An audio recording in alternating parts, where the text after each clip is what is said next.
Archie Brennan has been and continues to be one of the world's greatest influences on 20th century tapestry weaving.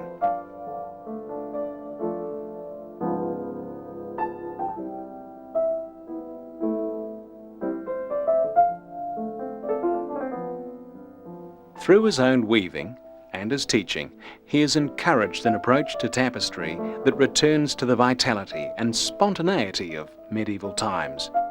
But it's an approach that's also emphatically here and now. From humble beginnings in Scotland more than 60 years ago, Archie Brennan has woven himself an enduring place in history. I was born outside Edinburgh, a tiny little town called Roslin, but I only happened to be born there because my mum was on holiday at the time, 1931. And very ordinary family. Lots of brothers and sisters, 5 brothers and a sister, right at the tail end of the Depression. Grew up in Edinburgh, ordinary school, ordinary background. Just an ordinary guy, really. We were all hands people, right? My father used his hands well and loved to do it and made sure we had that opportunity.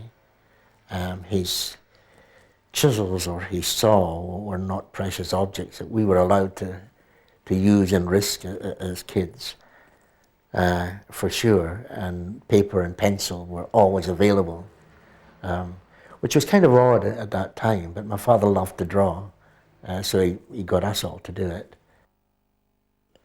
As a child, there wasn't too many questions. I mean, I wanted to be a pilot, I wanted to be a cowboy, and I wanted to be an artist. These were the 3 ordinary things that it seemed to me that everybody should want to be. I had no idea at that time, this is the mid-40s, that the possibility of going to art school was just beyond my comprehension. I thought that was for wealthy folks, you know. Tapestry itself began as a 16-year-old. While I was still at high school, I used to go to art school in the evenings to draw and met some weavers there from the only workshop that was in Britain at that time that happened to be near my home and near the art school. And when I finished high school, I went straight there to work with these weavers and do an apprenticeship in Edinburgh, and that lasted for 7 years, most of it done at that workshop. It was a long apprenticeship, but to be involved very much in the arts, and in fact it was marvellous because the work we were doing there was working with probably the most distinguished British artists of that period, so that the proximity to work of high quality was very great. And the poring over these and reproducing these works into tapestry as it was then was very rewarding, a lot of learning. Following that, the National Service was busy chasing me, so I decided I'd run to France and spent about a couple of years in France just weaving, drawing, painting, moving around. I eventually did my military service, then went to art school after that as a full-time art student, and that was 4 years, 5 years of a course. From there I immediately went back into teaching at art school, teaching tapestry and other things, and quickly took over the workshop studio where I began and was there for many years, from 1962 till about 77, 78. Today we come across maybe 1 in 10 or 15 tapestry people who are male. At that time, I knew of no female tapestry weavers. It was the formal apprenticeship, and the story was that you didn't have girls learning tapestry because they grew up, got married and had babies, and the whole training was wasted. That was the logic of the time, and we nodded and agreed with that, you know. But when I started teaching, so the studio was all male, right? We had about 5 apprentices and 3 master weavers. But when I started teaching tapestry at art school, quite quickly more female students came along, more interested in the process. So I brought the first student, from graduate student, into the workshop, studio workshop at that time. And in a very short time, the situation has gone over 180 degrees to the present situation. Somehow the working with thread seems to have become entrenched as women's work, entrenched by women as well as men. And there's no doubt about it that initially, the first couple of years, women are much more dexterous with their fingers, which is quite well established as a thought. But it quickly levels out. It just seems to be a social pattern rather than any real pattern.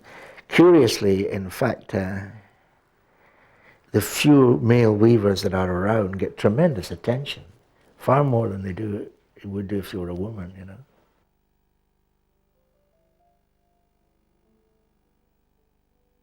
Archie Brennan's work has been shown around the world in both solo and international exhibitions, and he's received an impressive array of international awards. He is a teacher whose long experience and knowledge of tapestry is without equal. Yet he's also a person of warmth, generosity, and infectious humour, possessing an enviable ability to inspire everyone with an interest in tapestry weaving, particularly when describing his own unique weaving style. Starting with this piece here, it does describe something about tapestry. I have two ways of looking at work, I guess. Something that's purely formal, in the sense that there's no narrative behind this piece here, this hand towel that's hanging. It's very simply organized and stated, and it's around an aspect of tapestry that is really very, very old. If you're weaving illusions, which figurative work is, the pretense of being a person or an object or anything, if you weave textiles in a tapestry medium, it's half real already, right? You're making a cloth anyway. And that you'll find is a recurrent aspect of the work running through. You'll find many very positive or sometimes casual textile references in the work. And this is simply a hand towel hanging. It's actually one of my favorite pieces in the exhibition, although it's from about 1986. Favorite because it's very distilled. It's taking a towel, and I'd done a lot of textile weaving beforehand in various forms, and really refining it down to a very basic, simplified. I'm always conscious of the difference between the word simple and simplified. And this very simplified statement that is just a slightly stiff fabric hanging down, almost like an icon. It's very confronting. It's simply there, and that's that. Tapestry has a strong characteristic that I'm very conscious of all the time, that you have to begin at one edge and you grow. Right? It's how it is. It could be the side, it could be the bottom, it could be any way. But imagine, say, having to draw a figure standing from the toes up. You finish the toe and you move on to the foot, then up the ankle, then up the shin. And that's done, and you've got to finish, boom, at the top of the head. You can't dance around. Now, the strange thing about tapestry is not the fact that it is slow, it's the way that it grows. You actually make a step, you complete the step, and move on and make the next step. It is slow for sure, but I'm not particularly a patient person. But it doesn't trouble me, the idea of a piece of work taking a long period of time. These days, there's more and more that I want to weave, so I tend to make work smaller. There are other reasons for that as well, perhaps, but so I like the idea of a piece of work taking no more than 3 months, maybe 3 days, and spaces in between. But the real characteristic of tapestry weaving is, it's odd, it's much more like music. It's almost like playing music, in the sense that the first part happens, however it happens, it's complete and you move on. So it's more like living, actually. You know, the first yesterday's played, done, woven, and finished, and you get on with the next day. And there's something about that underlying structure of weaving that is a thing that attracts some people and not others. You can't change your mind easily. It's so laborious to weave backwards that you just really do it, you know. That characteristic of the order of growth is a very magnetic one that keeps me there for sure. It's a minor language, you know. I think anyone involved in tapestry who thinks it's a major thing these days is fooling themselves. It is a minor language. Like poetry is relatively minor these days, right? But pop music isn't. So there's no argument for it, except that its very slowness, its very lack of speed, has in itself a great attraction. And I think it's a counter thing to modern life. It's kind of secure to patiently and pedantically make a thing grow bit by bit. You savor every bit of it, you know. The tapestry, it says up on the card there, grows out of a kind of exploded, folded out table format that belongs to a tapestry in Norway, a series of very, very large, quite gross looking town burgers in Oslo, sitting around a table that's laden with food. And I liked the format of it, and I remembered it when I came to weave this. Because to me, these are equally gross people in the sense that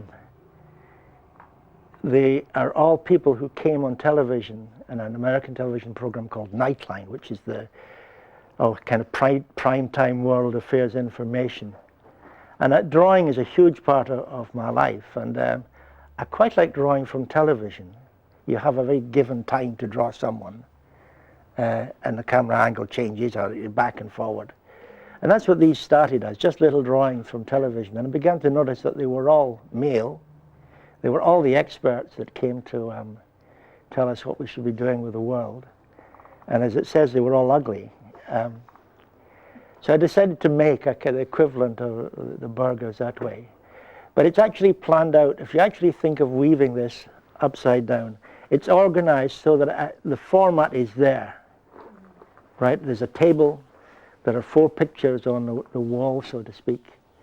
There are 5 men. I didn't know how many men were going to be at the table when I started out. So I began it tentatively, but I had the choice of making the tapestry with 6 people or 8 people or 12 people, in fact, or whatever. But because of the way it's woven, I could deal with one person at a time. You'll notice, obviously, that the texture thing, the fabric thing is quite pronounced here too, the men's suits. Actually, in some cases, I've got a material that is the material that would be chose to weave the suiting material, and I've used it for the tapestry. Some of the greys, for instance, some of the browns. It's relatively crude.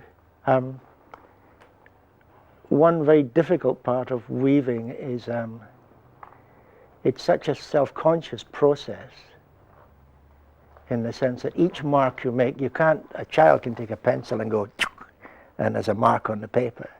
A weaver can't do that. It takes a long time to acquire the skills just to be able to make a line like that, and then to weave it. And this is as free as I'm able to be in drawing, in the sense that I had little thumbnail drawings of all these people, and I just sat down and wove them. But it takes a long time to get skilled like that. It's not a boast, it's just a fact of life that the skills in weaving come slowly and take time. I like the characters.